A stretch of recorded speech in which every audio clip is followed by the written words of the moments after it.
Welcome back to the MLS Net Boys podcast, episode 6. It's me, Jacob, and my good friend Chase. How's it going, Chase? Doing well, man. Crazy to think it's already episode 6. I feel like we have hardly been doing this. It's been a journey so far. We've got a few new countries I noticed on the listeners' side. We got somebody from Spain. We got some people in Africa now, so Nigeria specifically. So I think that guy in Spain was probably Gavi, just scouting out a move to join up with Ricky Puig and LA Galaxy. that's right. So I gotta watch a decent amount of games this weekend, and let's jump right in. CONCACAF Champions League this round wrapped up. We had a lot of big games, couple upsets. Let's start with Austin 2, Violete 0, but Austin fails to go through 3-2 on aggregate. What do you think about that result, Chase? Heartbreaking for Austin, but as a neutral fan, you love to see it. It was great to watch Violet. I think they only had like 15 guys there for the game or something like that. It was crazy. They had like nobody on the bench. They were missing like their captain. No, I think their captain traveled, but they're missing good portion of their team with visa issues, which is crazy. They forced them to, just play so quickly. They didn't like delay the game at all. But good on them for just going there and really just kind of holding on to that lead and sticking it out. Yeah, and I was reading about that too. Yeah, they only had like 14 or 15 players on there, but they were missing so many. Some of the guys they did pull were from like different like teams. Like there's like an emergency like loaning rule you can do in Champions League. So they had to like just grab random players. So what a result. They still lost, but they're going through. That's amazing story so far. Moving on, Philadelphia 4, Alianza 0. Philly goes through 4-0 pretty easily. What else can you say? Love to see it. I think Philly's definitely going to be pushing for a deep run in CONCACAF this year. Um, Probably going to be pushing for the final. When you kind of look at the way the brackets lining up and how strong Philly is, I could see them making a push all the way to the end. Yeah, on that side of the bracket, looks like it's shaping up to be LAFC Philly in the semifinals, which unfortunately would be kind of cool if that was like the final matchup. It would be nice as an MLS fan who roots for every single team in this competition except for Seattle Sounders, which is ironic to go through. That it would be nice to just have an all MLS final one of these years, so I can just be happy. I don't have to watch a fellow MLS team get CONCACAF'd in Mexico. You know that's never going to happen, though. With how CONCACAF works, there's always going to be like some big upset, like the Violet one this year, where this MLS team looks like a true favorite, and they go and there's like a dog that runs on the field. There's like riots outside the Civil stadium. unrest. There's like a bunch of rocks on the field or something weird.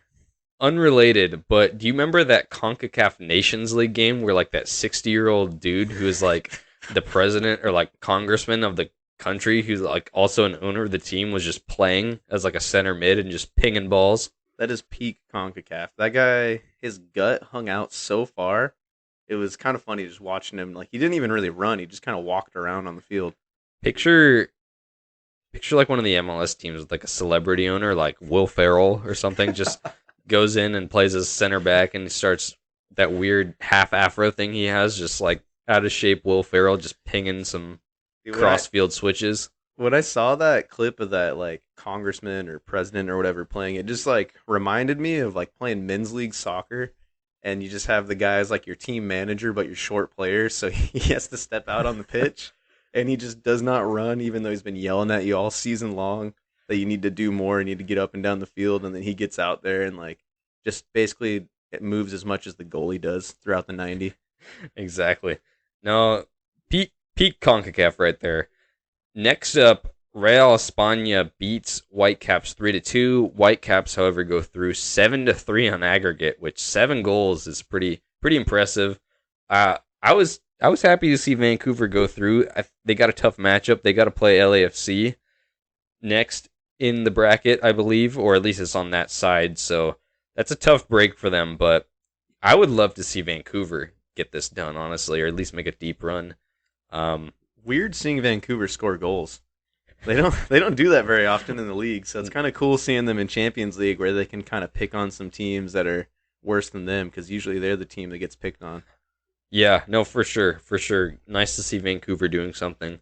This one was this one was really heartbreaking, I'm sure, for Orlando. 1-1 draw with Tigres, but Tigres goes through on away goals, which, yeah, CONCACAF still uses away goals, unlike the MLS playoffs got rid of that when they were doing aggregate, and then Champions League in Europe, UEFA got rid of it. But yeah, Tigres was up 1-0 at Orlando. Orlando scores a 90th minute bicycle kick goal to level the game. That But was absolute scenes. That that was nuts. it was awesome to see, yeah. And I don't know, I saw some stuff on Twitter. I didn't see it, but some Orlando fans were saying they should have had a pen or something. So tough, tough outing for them, unfortunately. And what makes it even worse is they would have had to play Pachuca next, the Liga MX reigning champions. But Pachuca got eliminated by some Honduran team, Matuaga. And I think is probably how that's said. Probably not. But yeah, CONCACAF, baby. the biggest team on that side of the bracket was out now. So if Orlando had gotten through, they would have had a nice path to the final, unfortunately. But Yeah, I saw it. Just looked like it was heartbreak for them. Oscar Pareja was pretty livid after the game. He had a lot of respect for Tigres as a team, but from what I heard, there's a lot of time wasting, a lot of just disrespect. I guess I don't want to say disrespect, but just kind of like you say, the dark arts. A lot of dark arts from Tigres to grind out a 1-1 draw away so that they can move on. yeah, and then last MLS club, LAFC at home, they won 3-0 at Alajuelense, the Costa Rican club. They lost 2-1 at home, but still go through 4-2 on aggregate. And LAFC's schedule is they've just been playing a lot of games. Honestly, I don't read too much into this loss. They still went through. They were dominant on the road. And then they beat New England 4-0 right after this. So honestly, to me, it just screams they were just tired and heavy legs, but they still got the job done. Kind of crazy that even when this team like rotates, like their center back pairing is Aaron Long and Chiellini. Just like the depth that this team has, I think they're going to be pushing for a lot this year. What does it feel like to have multiple center backs on a roster that are capable? Hey man, Portland Timbers have three that all play at once. Just so somebody can fizz in a ball and go right through Mabiala's laying off the back of his heels, chops, he falls down, and then it goes into our goal. That was very descriptive. I've seen that exact situation play out like a dozen times as a Timbers supporter in like the last 8 years. But you keep Mabiala for when November comes around, playoffs are starting. You put him and Asprilla on the same pitch, and it's lights out. That's right. I do love the man's form when it's a knockout round competition for sure. But yeah, that's Champions League, so that will resume soon. Looks like the final will be, I think it's in June actually, so it's a little bit later this year. So we'll have a little bit of a break and then they'll resume that. But moving on to the league games, we started off with, I was watching this one. It was LAFC at Seattle, and man, the entire pregame show and the entire time, all the commentators were just fawning about how this was the biggest matchup. These are the two biggest clubs, and they literally made the comparison. This was Liverpool versus Man City. Seattle was Liverpool, LAFC was Man City, and they just would not stop with this comparison. Ended up 0-0. I love to see stuff like this happen. I didn't get a chance to catch this game. I do think both these teams are really good teams. Like there's definitely some merit, and it's kind of warranted to hype these teams up a little bit. But it is annoying when you just see this unfair coverage about like Seattle year after year and like LAFC since they've entered the league. But I think the highlight I saw from this was Stephen Fry with the bleach blonde hair getting like kicked on the ground while he had the ball and then just start like a brawl inside the box. Dude, I watched that live, and it was the biggest, like, everything I say against Seattle is going to sound like I'm super biased because I hate them, because I do. But all that aside, I watched this, and yeah, cross goes in. It's a good cross from LAFC, and I think it was Bouanga. But then, yeah, Fry kind of catches it, but then Aaron Long tries to kick it still, not even maliciously or hard. and then you got like a bunch of Sounders shoving and getting in their faces and stuff. It's like, what the heck, man? Like, Just silly. Can we talk about soccer fights and just how silly they are? It's like I think most fights in sports is always just kind of silly unless you're watching like hockey, but it's kind of funny just watching a bunch of dudes just get into like a big huddle. Like half of them are just grabbing each other's jersey and the other half are just like shoving. And then if it ever comes to like actually like throwing blows, it's just guys like jumping really high and like kicking each other like they're kangaroos. Like they just fight in such a weird way. exactly. You know, the weird thing about this too is I'm on the stats page, and yeah, I was watching this. So ref hands out some yellow cards after this. On the official match summary on MLS.com, it says Aaron Long and Nuhu for Seattle, yellow card. Reason? It just says other reason. The rest of them say foul or dissent. These just say other reason for their card. But I'm going to say, moving on from this, I'll just say, yeah, Seattle looked like the better team for most of this game, but right at the end, LAFC could have scored like 3 goals. There was a couple wide open chances that completely unmarked. Opoku had some great chances, and he failed to capitalize. Yeah, Stephen Fry had a good save late as well, but it was, yeah, I don't know. I think Seattle was, they were the better team for sure, but a little fortunate to escape with 3 points at the end of it. And moving on, Atlanta and Portland played, I think. Yeah, I don't know. There wasn't very much to talk about in this game. This was horrible. This, as a Timbers fan, it was one of the worst games I've ever watched. I second that, and I didn't even get to watch it. So I had an event at my church to go through, and I got to catch the first 10 minutes, which was lucky for me when the Apple TV stream was having a stroke just on my TV. So I'm trying to get ready, I'm trying to get dressed and stuff, and this feed is just cutting in and out. I see Williamson score this screamer. It's 2 minutes in, I was like, oh, all right, let's go, you know. And then was it Ted Uncle? Was Ted Uncle Freaking the Ted ref? Uncle calls it back for offsides. That was despicable. You know what? In the long run, I don't think it would have mattered. Atlanta just kind of ripped us to shreds, but you never know if a goal like that stands. You never know what implications it could have been, how different the game could have played out. I think it definitely would have influenced the game, for sure. I mean, it kind of killed our momentum, killed the guys. You know, they just kind of seemed a little bit hard done after that, and it took them a while to grow back into the game. And like you said, I don't think it would have influenced the overall result, but it definitely had an influence on how the team kind of was mentally for the rest of that first half. Yeah, Atlanta just put on a clinic. Almada, he's had 4 goals and 4 assists so far to start this season in 4 games. That guy's lethal with free kicks. Crazy. Yeah, Caleb Wiley was pretty on it today as well. Their new DP striker scored because Mabiala went for a hot dog and just decided not to mark him in the box. Did they have the cheapest concessions in all of MLS? They do. They have a Chick-fil-A in the stadium as well. Did you know that? Hey, what? Mabiala is a man after a deal. What can I say? I don't want to talk about this game anymore. Good for Atlanta showing how it reminds me of like the 2018, 2017 Atlanta, you know, where they're just blowing out teams and stuff like that. But Timbers, though, on the bright side, maintain our streak of longest active MLS club to not be shut out. It's been like 20 plus games that we've scored in consecutively.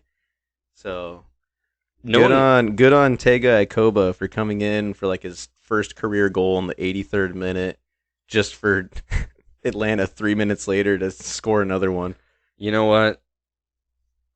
Who really got the win there then? We maintain the streak. Let's jump ahead though. Montreal beats Philadelphia, and this was a crazy game actually. So Montreal hadn't scored until this game. yeah, and then Montreal gets a penalty kick in like the second minute. Kyoto puts it away, and it was like weird. It got like checked, and then it got checked again, and it was just crazy. Philadelphia then proceeds in the second half to score 2 goals. Michael Uhr, the striker, and then Julian Carranza gets a red card. It was not super clear, I feel like, but it was a second yellow for him actually. But then It was stoppage time like madness. Montreal scores a goal in the 90th minute to tie it when Philly's down a man, and the goal stands, and then they call it back for VAR, and then they review it, and then they called the goal off, and then but right before they went to blow off for kickoff, they went back to VAR, reviewed that same goal again, and then decided to give it. So like he had to go to VAR twice, and he made a call and then changed it, and then Montreal scores 8 minutes into stoppage time with the last kick of the game to win the game, 3-2. Absolutely nuts. Feel bad for Philly. Rough start of the season for them, but similar to LAFC, they just have a lot of games stacked on them. But good on Montreal. This team kind of needed something like this to really invigorate them. I can see them maybe start to string together some results now. They've got their first goals of the season, and usually results like this tend to kind of help teams start string together some form. Like a late winner that kind of ignites a little bit of belief in the team. For sure, yeah. Big 3 points for Montreal. Next up, this is one of our predicting games. We had New England hosting Nashville. New England wins 1-0 in the Dave Romney Classic, and Gustavo Bo had a pretty awesome goal actually to win 1-0 for them. Gustavo Bo looking like his old self. Did you see the goal? Yeah, it was nice. He put a move on a defender, Nice finished little it. feint to the inside, cuts back to his left, and just rips it like to the near post. Really, really nice hard shot. Yeah, and I don't know. New England last game had a bit of a blip before this. They played at LAFC and yeah, 4-0 loss, fell apart. So they bounced back against a pretty solid Nashville team. Nashville pretty disappointing though, going out on the road, but I saw a stat recently about Nashville where I think they're averaging about like 200 to 300 passes a game. I think it was like 250 or something, which compared to the top team in the league, that's like half of their passes, which just kind of sums up Nashville. Like they just sit, defend really deep, and they just play these like long counters. This game was different. They had to kind of string together more passes because they were down for about half of the game, so they were kind of chasing it. But it's just weird to think like this team has been so successful these past like few years by just sitting really deep, defending, and just hitting on the counter, which is what the Timbers try to do. the Gary Smith way, the Englishman setting them up for success there, just defending and hoping Haney Mukhtar can just rescue them every game. But It's worked before. New York Red Bulls, they get a win 2-1 over Columbus at home. Dante Venzier, their Belgian striker, gets off the mark and scores the winner. And yeah, it must be nice for New York to have a competent striker now. I know since Bradley Wright Phillips left, they've had Tom Barlow, they had just Patrick Klamala, just nobody's been the answer up top, but they're hoping this guy can do it for them. Yeah, little disappointing for Crew as they just seem to dominate this game. 63% possession, just 80% pass accuracy versus New York Red Bulls with only 67%. So it's just kind of indicative of how this game goes and how Wilfred Nancy likes to set his team up. He wants to just kind of dominate the game, but only able to produce 5 shots across this game, where New York Red Bulls, with not very much possession, are just jamming up the field, getting 15 shots throughout the game. Columbus has to figure some stuff out, man. And maybe they will, because looking at the stats for this game, you know who made the bench for I think the first time this season? Our boy. Number 22 Keegan Hughes is on the bench. Didn't come in, but we just need one of the Columbus Crew center backs to tear his ACL, and then maybe Keegan Hughes can step in. Come on the show, Keegan Hughes. I hope nobody gets hurt. Next up, what do we got, Chase? We got New York City hosting DC United, another one of our matchups of the week. I predicted a 2-1 DC win. New York City FC wins 3-2. Talis Magno, Santi Rodriguez, and Thiago Andrade. So some of the bigger names for NYC stepping up and getting some goals. DC with 2 goals, one by Benteke, one by Steve Birnbaum, who I feel like hasn't scored since the 2016 MLS season. So that's One kind of of those cool. guys you just forget is like still playing in MLS. But then he's gonna get signed as like a like an expansion team center back and just like restart his career. Yeah, big win for NYCFC.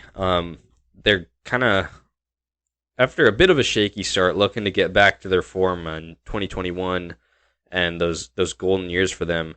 For DC though, Mateus Klitsch, 2 assists on the day. He scored, and he's had a good start to the season. This was a signing I wasn't super impressed with from Rooney, but I don't know. I'm still kind of high on this DC team. I think this is an unfortunate one, but so far all of their games have been kind of exciting. Yeah, I caught the end of this game actually, and they were really pushing for like it had like a ridiculous amount of stoppage time. It was like 9 or 10 minutes, and caught the end, and they were really pushing, like winning free kicks, just lobbing the ball into the box. They were putting NYCFC under a lot of pressure, but NYCFC just looks better since they've got Santi Rodriguez and James Sands back in the side. And I think this is a team that, with that core, they're going to do a lot this season. And we kind of discussed it last week, talking about the results. I think James Sands is going to be huge for them. I agree. Yeah. Here's a first win of the season for Toronto. Toronto hosted Inter Miami and they win 2-1. Jonathan Osorio and Mark Anthony K score. And yeah, big win, first win for Toronto this season over a solid Miami team. And that's without Insigne being gone. So they're starting Devin Kerr up top. Devin Kerr, the boy. I don't know. I didn't watch any of this game, so I don't know a ton about it other than the fact that Bernadeschi got subbed out. Didn't seem to have much of an effect on the game, just from what I've read. But don't know. This wasn't a game that really excited me, just on paper looking at it. Which is weird because you hear Toronto and Miami and it seems like, more of the more known teams in the league. But yeah, I agree. Good 3 points for Toronto. Next up, this was a crazy game. Chicago Fire hosting Cincinnati. I was watching the highlights. There was like 4,000 people, if that many, there in all of Soldier Field. It was like the coldest game ever there, I think, is what I read. And props to the fans for sticking through that, because I was at the Timbers game when it was like 38, and that was awful. I felt like I was going to die. But some said there was snow on the field. It was snowing on the field that day. That's what I hear. So, yeah, Chicago, they're up 3-1. Kasper Schrebelko scores first time in a while for Chicago, and it was looking like, a good result over Cincinnati, a good team, but they let up so many chances at the end of the game, and they conceded 2, and Cincinnati almost won this game down 2 from behind, and so disappointing. And I was just reading some stuff from some Chicago Fire fans on Twitter, and they've conceded so many just late leads that they've just fizzled out at home. Sounds familiar. And and just I don't know how much more time Ezra Hendrickson's gonna get for this team. Yeah, it's my pick for Chicago at the beginning of the season is starting to look pretty accurate.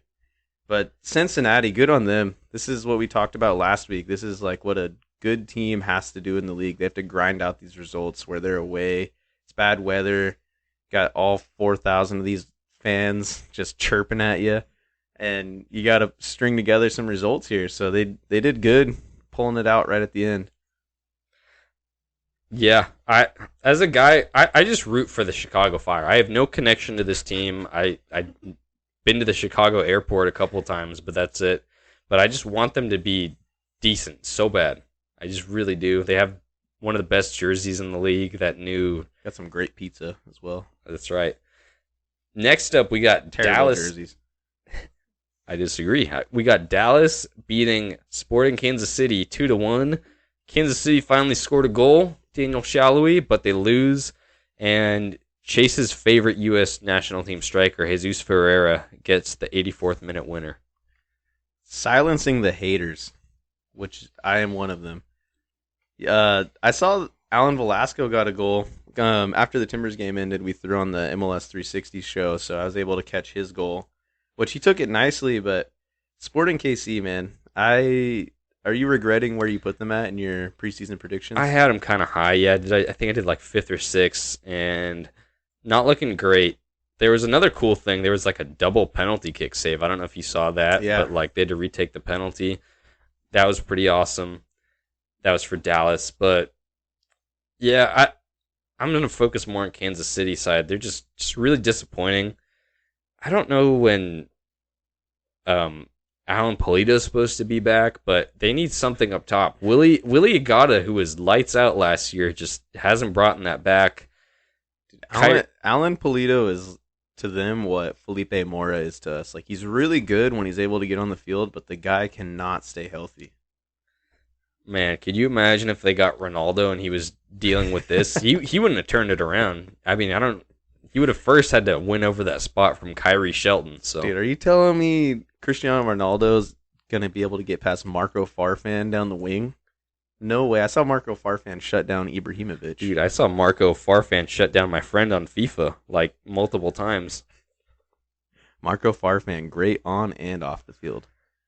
That's Come right. on, come on the show, Marco. Big Texas matchup. Houston Dynamo beating Austin FC. The misery just continues for Austin. And Amin Bassi gets his first goal for Houston, and Hector Herrera as well. Chase's favorite Liga MX Mexican legend. Just proving that Austin's center backs are just abysmal. So bad right now. Exactly. And this was, yeah, Austin had last week off, so this was, or sorry, Houston had last week off, so this is their third game, and they finally get a result because they've been playing good. Houston's been playing good soccer, and they just haven't had any points to show for it, but they finally get a win over their Texan rivals, and yeah, for Austin, just disappointing, losing to a team not a lot of people expect to do much. But Houston. yeah, exactly. I But didn't know if you were talking about Houston or Violet. Say- I was curious how this game was gonna go because similar to, do you remember last year in the Champions League when New England got like crashed out? they were And up 3-0 and lost a 3-0 lead, yeah. similar fashion. I was kind of interested to see how they were gonna bounce back because New England, similar to this, they went on like a 5 game like losing streak or something after that happened, or they had like 5 really tough results in the league after losing out. So I was interested if Austin was gonna let this be a wake up call for them, but it's looking like they're gonna follow the New England path and continue to fall down this hole. Yeah, what's going on in Austin? Seriously.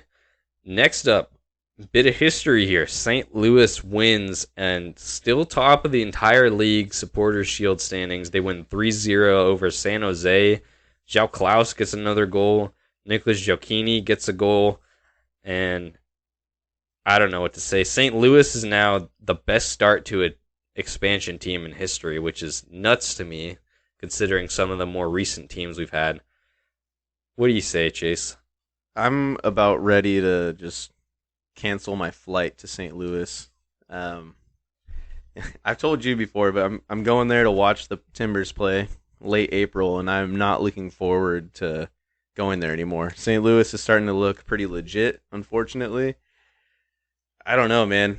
I'm really hoping teams start to figure out their style of play because it just looks so chaotic and does not look really pretty or fun to watch, but they're just stringing together these results somehow.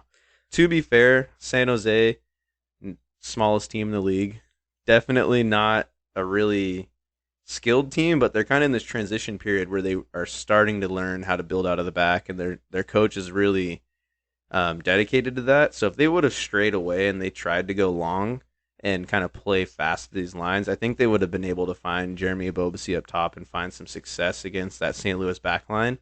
But it kind of came down to them sticking to their principles and what they want to do as a club, which I applaud them for. But man, I hate to see St. Louis doing this well. Yeah, I see. I think this is an impressive one because yeah, San Jose's looked solid this year. The a solace I can take in this though is yeah, we watched them beat Portland in Portland a week ago now, and you know at least we lost to a team who's like been good this season. It's not just like we lost to some expansion team who's been crappy, but then Like several years for Timbers. Like You remember when we lost to Cincy when they were the expansion I team? was just thinking about that. We love to give these expansion teams like their first win or like their biggest win in like their new stadium or whatever. So so you're going to St. Louis to watch the Timbers, and how about let's make a deal? If the Timbers win and score their first ever hat trick in team history, which is yet to happen in 12 or 13 years, then you have to buy a Jared Stroud custom St. Louis jersey. Can I burn it outside their stadium?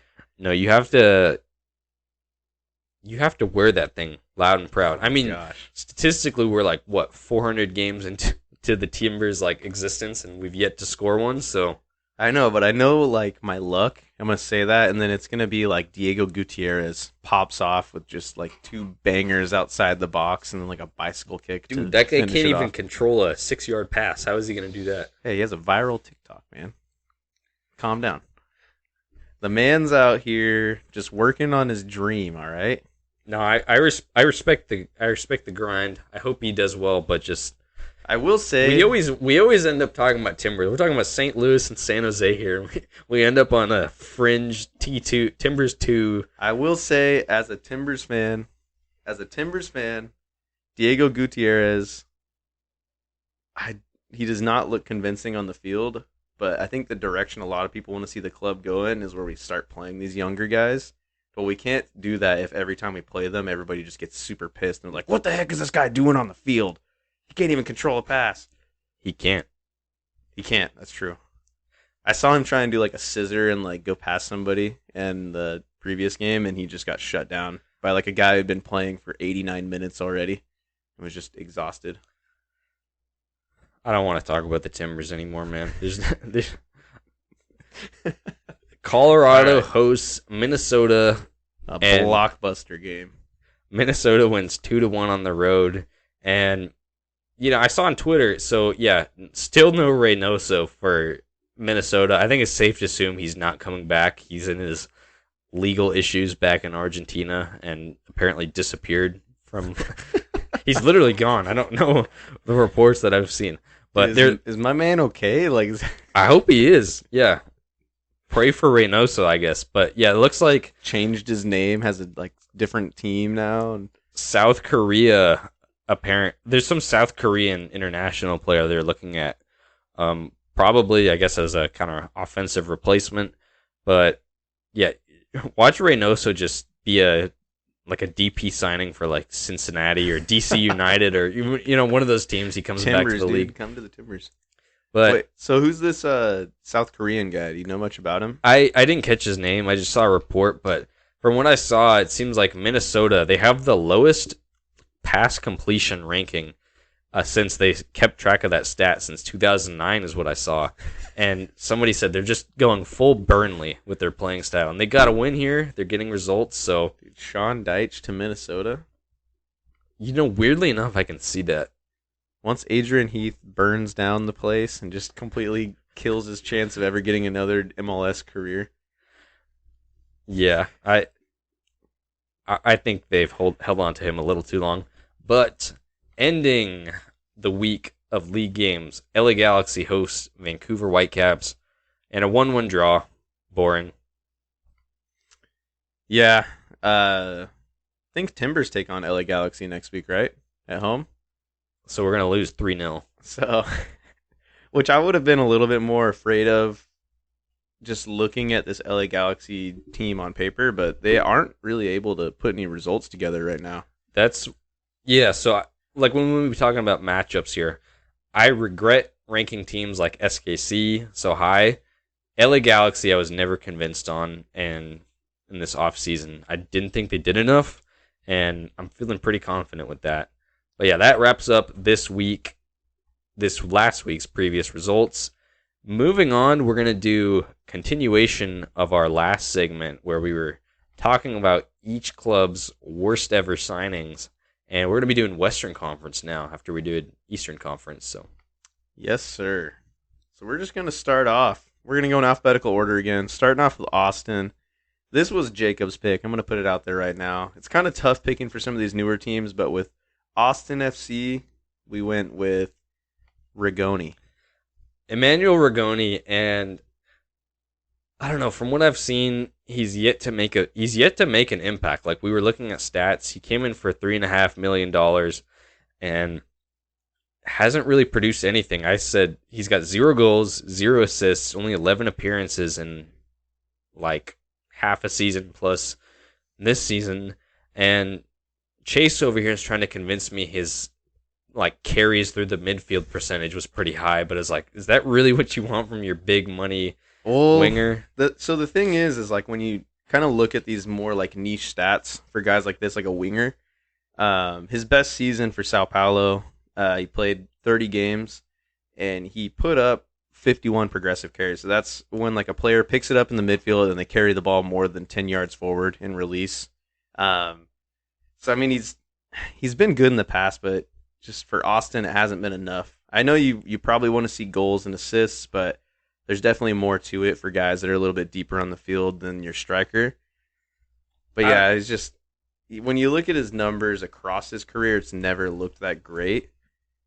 But man, it's tough picking for Austin because they've been pretty good across their time in MLS so far. But Rigoni, I think, is probably a solid option with him being like a big money signing and just not being able to put up the output that you want to see. Because you would at least want to see some assists. Like I can understand not seeing the goals there.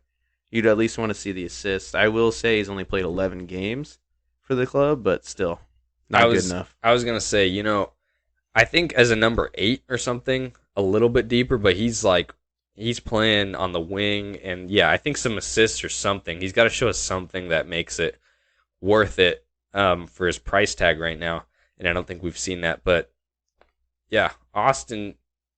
Who else do you think could be a candidate for Austin? I don't know. Maybe Kip Keller, Amaro Tarek. Anybody who's just in their back line this year. Passing the ball back. When I see a guy like John Gallagher, the Irish left back, screaming forward and scoring banger goals for Austin, and I see this Emmanuel Rigoni guy doing nothing but progressive carries on the field, I think he's got to be doing a little more. But well, I mean, it's similar to like Nagby. Nagby didn't put up any like good like goal or assists across his career at the Timbers, but the guy was lights out with like ball retention and like progressive carries. And I think the key for Nagby was when we won the cup, because he played on the wing for us, remember? And yeah, he was never great there, but as soon as Caleb Porter shifted him back and played him like as an 8, like with Diego Chara behind him, that's really when we took off as a club. So you're saying we should sign him from Austin and put him as an 8. No, I'm saying Nagby was like 22 when that happened and just started his career. This guy is he's almost 30 years old, and I think... Dude, he played in Europe. Come on. I'm going to move on. Colorado Rapids, and they don't have a strong DP history. They haven't had a lot of flops, but they just don't really sign DPs. It's kind of weird. It's like the most like Salt Lake and Colorado thing. It's the Rocky Mountain way. But Gabriel Torres, and his stats isn't like completely awful. I wouldn't say he was like a major flop necessarily, but have you seen his progressive carries? That's going to be a new meme for you. He 56 games, 10 goals. He was their first ever DP in 2013. A whopping took Colorado 6 years after the DP rule was announced to actually make a DP signing, which is interesting to me. But those seasons for Colorado weren't really great, and I think you just expect more from a DP striker than 1 goal every 5.5 games. That's like a depth striker type of stat line to me, not a DP. Yeah, I think across his time in Colorado, he averaged he was putting up like a goal every 4 games or something about that. But yeah, definitely not a good DP signing for Colorado. Also, can we just talk about how long this guy's been playing? He's put up like a 20-year career. He's still playing. Like this year, he's playing in Venezuela for a club named Zamora, who's 10th in their league right now. Yeah, dude, this guy started his career in 2003. That's insane. Good on him for still playing. Sucked at Colorado, but man. Dude, it's actually funny enough, when he left Colorado, he went to Zamora, played for another like 6 years for other clubs, and now he's back on his redemption tour at Zamora again. Maybe he Love comes back to Colorado next year. just the That would be exact such a opposite. Colorado move too. And Just then a mediocre DP. You really got to excite the fans out there. that's right. At the Dick's Sporting Good Park faithful coming out to watch Gabby Torres. Next up, though, this was an interesting one to me.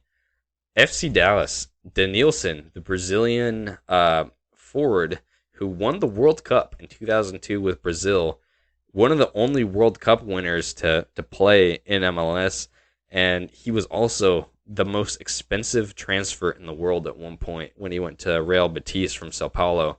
But this guy went to FC Dallas in 2007, was a designated player back when their stadium was Pizza Hut Park, and scored. That's some good MLS lore right there, dude. I knew that would be funny, but I didn't think everybody else would be. I was trying hard not to laugh, but he scored one goal, a penalty kick, and then was excluded from the squad for multiple appearances for their U.S. Open Cup final.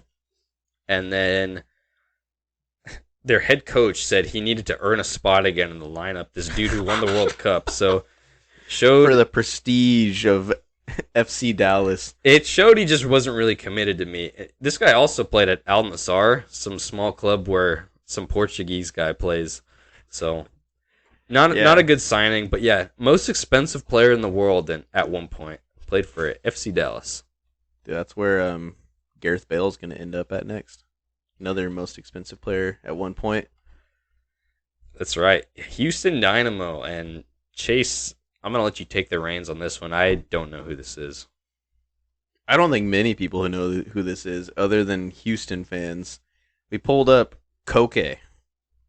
Man came to Houston, played like 7 games, and then just got like excluded right after. I think I remember we said he signed as like a DP for them, like on loan or something.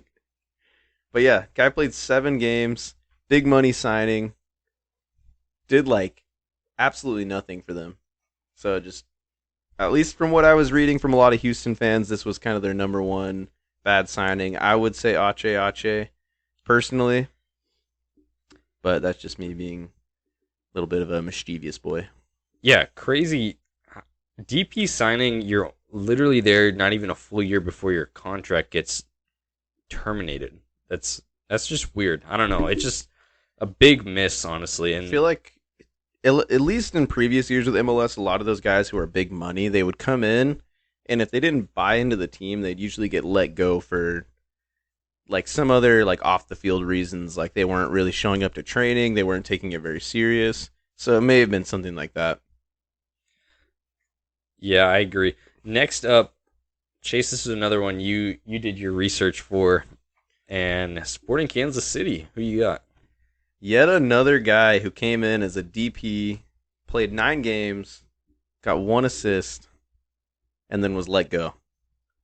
Our boy Jefferson Rodriguez Gonçalves, the Brazilian. We're having a lot of Brazilians on this list. What do you think that means? Evander is going to be on this list pretty soon. Oh man! I got the next one queued up, so that's what I just showed Chase. But carry All on. right, let's just move on. Was that it? That was There's not much else to say about these rando like guys that played in MLS back between like 2007 to 2012 who just played less than 10 games. Like imagine just being a big money signing, you come to the league, you're there for less than 2 months, and then you just get terminated. contract wise, of course. No, they just get actually terminated. But for the LA Galaxy, Steven Gerrard for the LA Galaxy.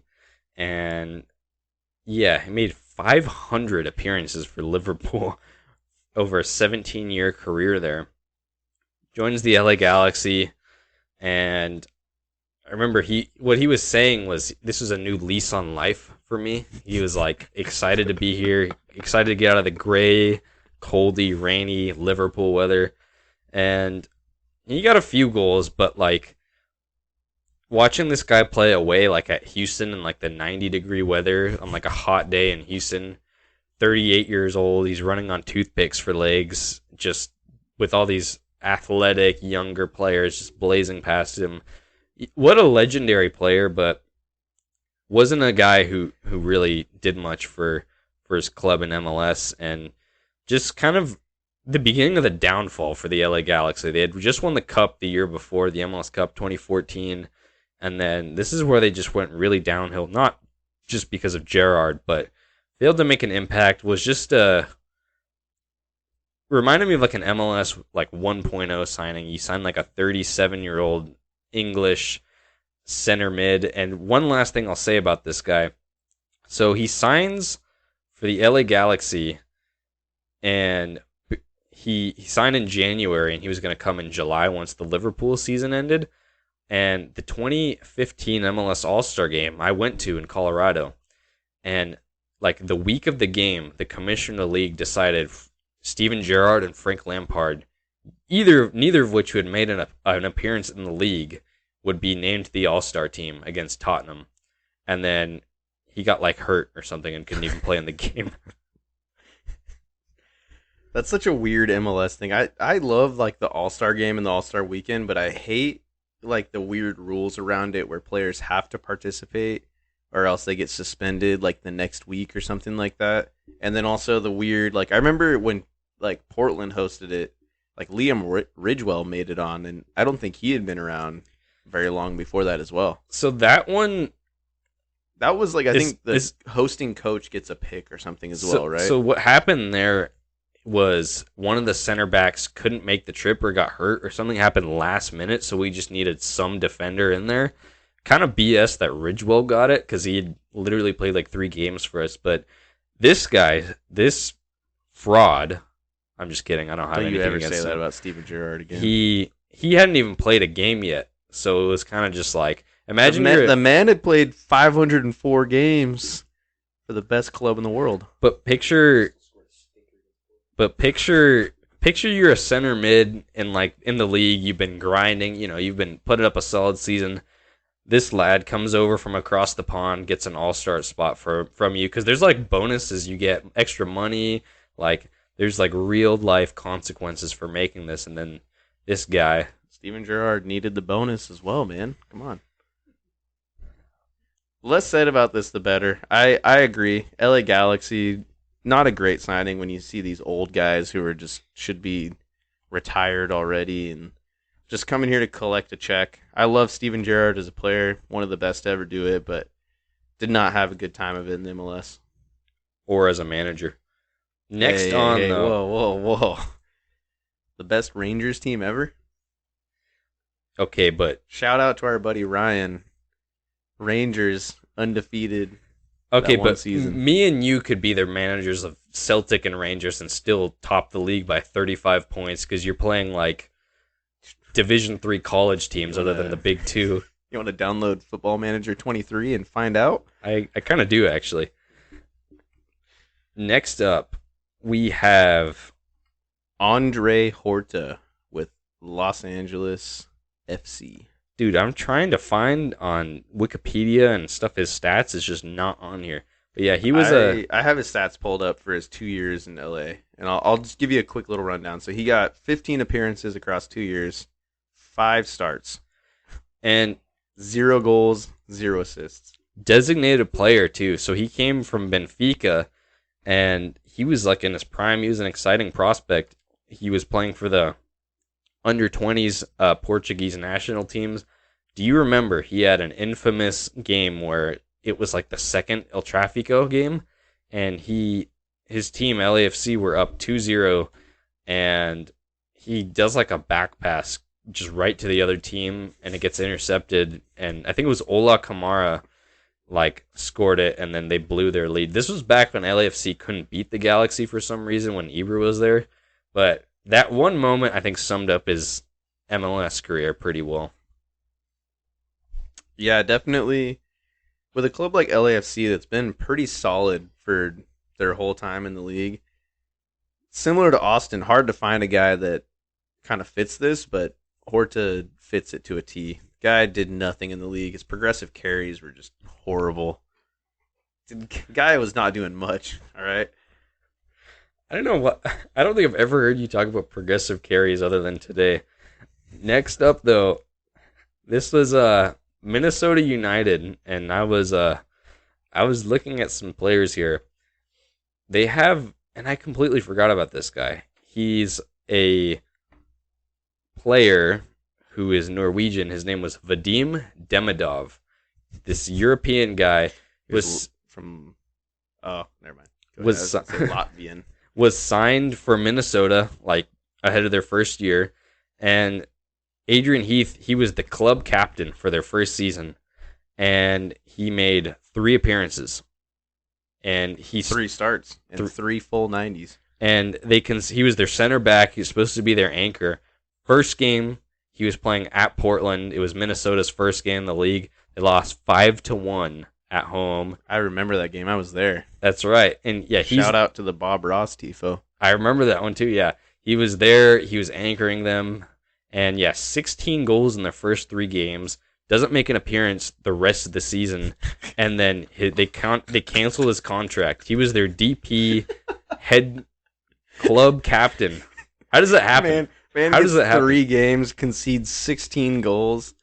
To be fair, Minnesota was just terrible that first year. They were the Cincinnati before Cincinnati. They were terrible. Didn't we? I think we lost to them away, though.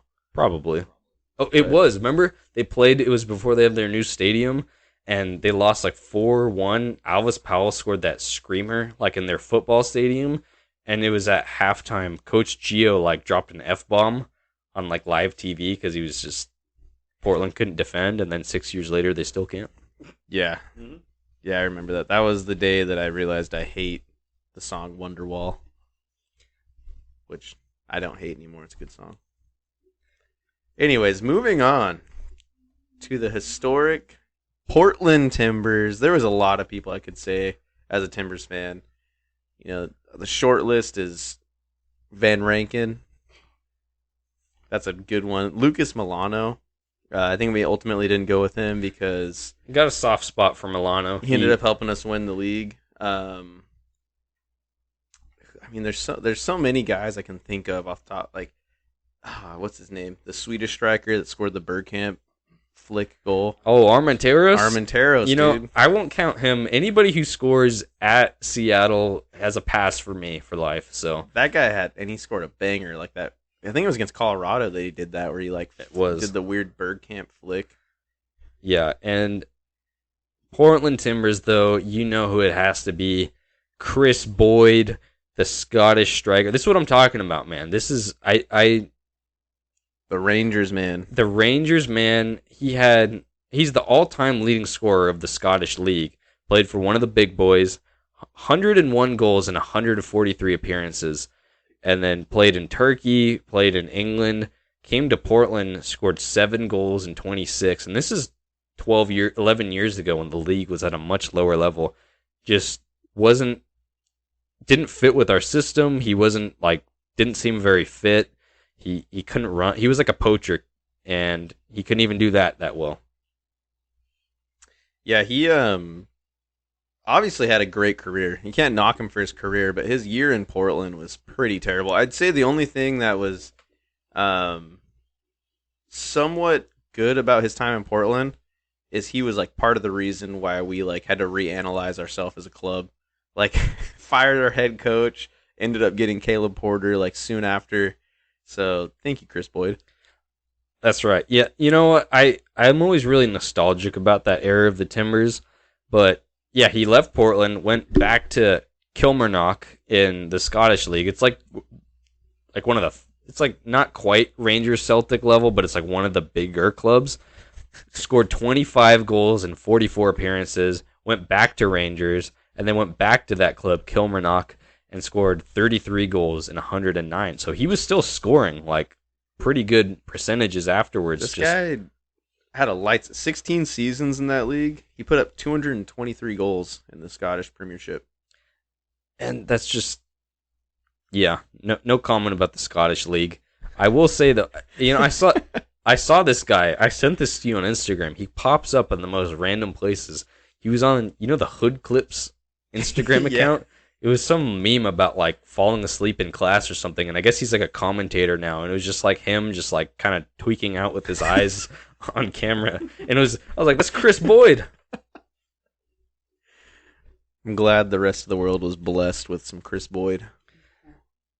Next up, Real Salt Lake, the biggest club in MLS, and this was kind of a tricky one because yeah, Salt Lake's been a not like a world beater team, but like quietly a solid club back in the day.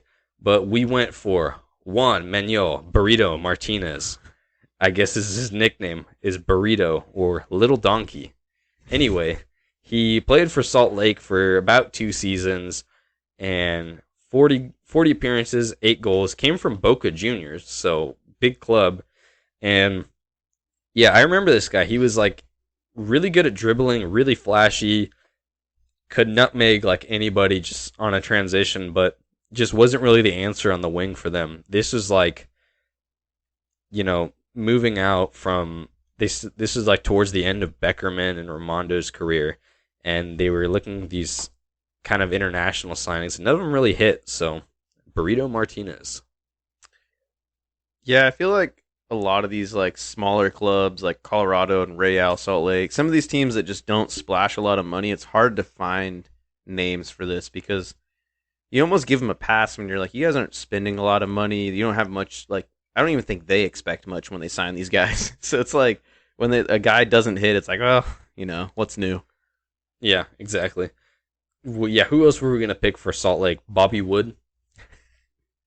You could have. I don't know. I mean, there isn't much for Salt Lake. I don't really like analyzing their roster that much.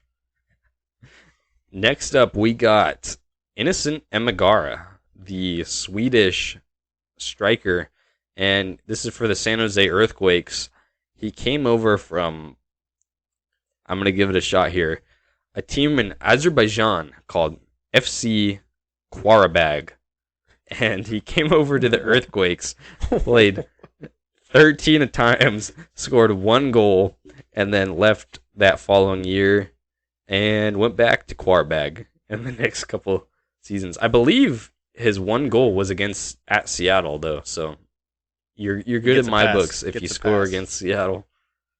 Yeah, again, not much to say here. Just a guy that was probably like a pretty hyped up, I'm assuming. He was, what I'll say about this guy, I remember in FIFA, so he was like a silver 74 rated player with like 95 pace, and those players are always like the most expensive.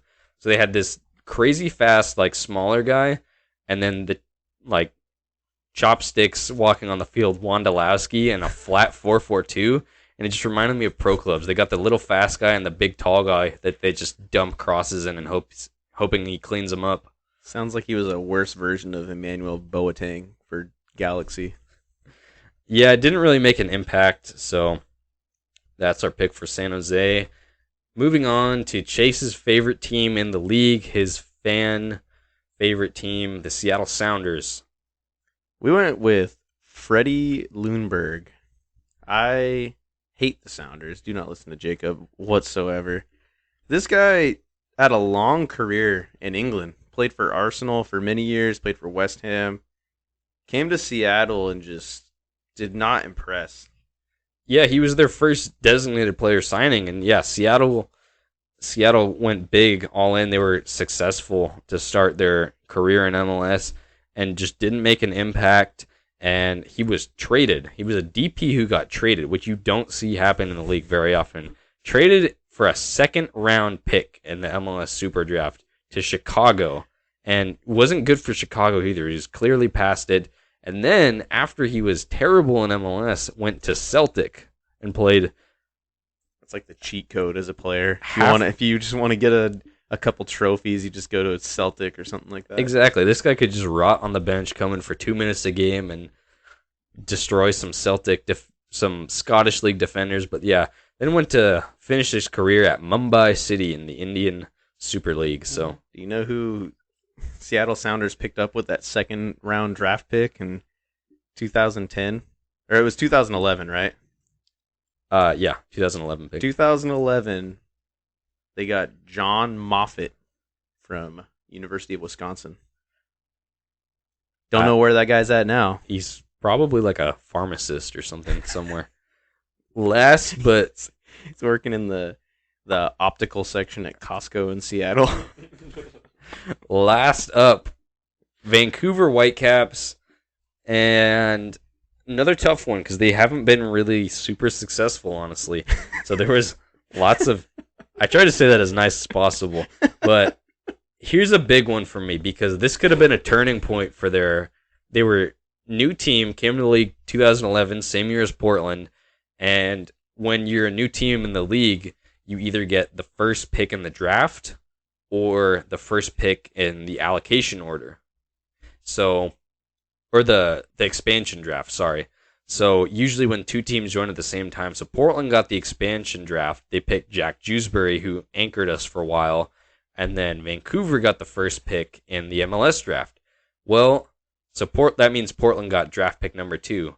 Draft pick number 2 was some guy called Darlington Nagbe, who was pretty successful, I would say, in comparison to who Vancouver picked, which was Omar Salcado.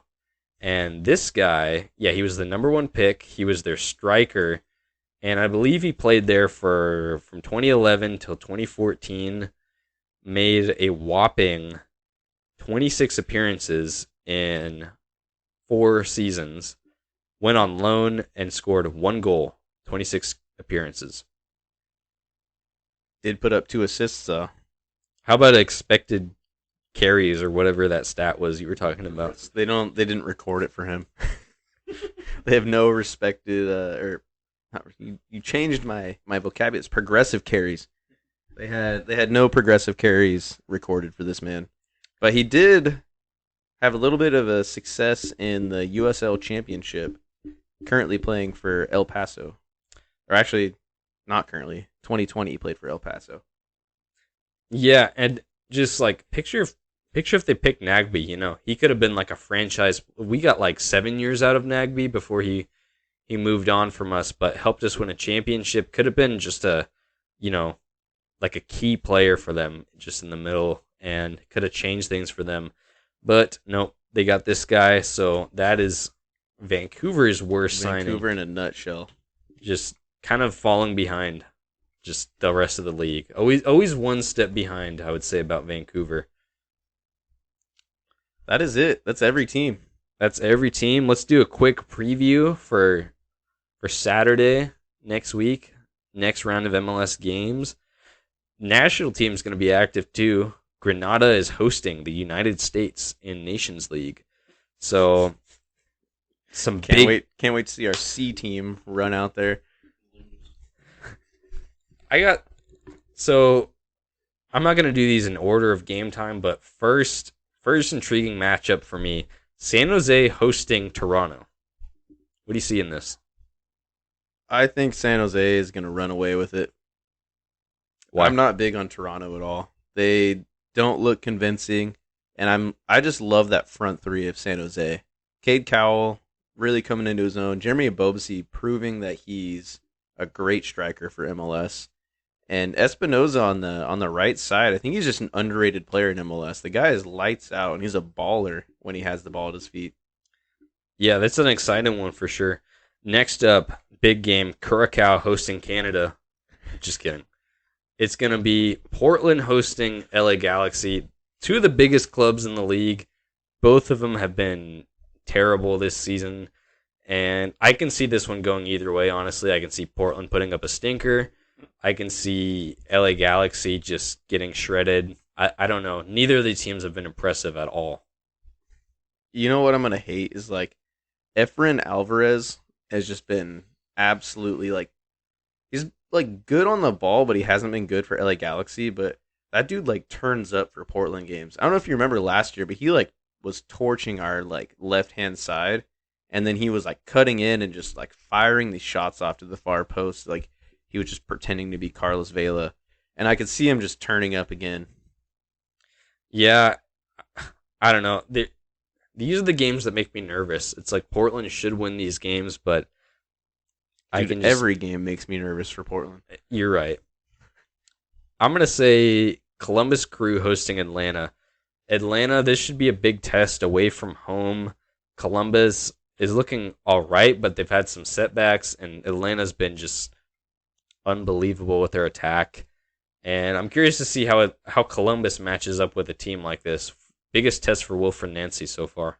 It's gonna be interesting because like Atlanta is so like critical on their counterattacks. That's where they really killed Portland. Is for whatever reason we were pushing way more numbers forward than we usually do, and they get these just like insane counterattacks where their whole team's committing forward, and we just have like Mabiala back there just looking like he's running in heels or something. Like, and it just they were just killing us like with these crazy just like kind of slaloming runs. They would like cross their paths, and they were just finding really good space that way. So coming up against a Columbus that is pretty solid defensively and has like a pretty good philosophy where they want to hold the ball and they want to possess and play really strong. I don't know. I see Columbus actually pulling a result out of this. I don't think Atlanta. They're definitely a good team, but I don't think they're as good as they showed against the Timbers. What if Nagby scores like in the minute and 35 seconds a screamer from outside of the box, but it gets called offsides? I could see him just choke slamming the referee. That is something Nagby would do. Also, U.S. Open Cup starting. We got some big matchups. I'm not going to go through them all, but we got Tulsa Athletic playing Brazos Valley Cavalry. We got Park City Red Wolves playing. We got Cleveland SC playing Lionsbridge at North Olmsted High School field. We got Jacksonville Armada under 23. These are teams I've never heard of. Dude, are you telling me you haven't heard of Abubakar Siddiqui Mubarak Diallo for Tulsa Athletic? He's my favorite player, man. The striker who has just been lights out for them this year.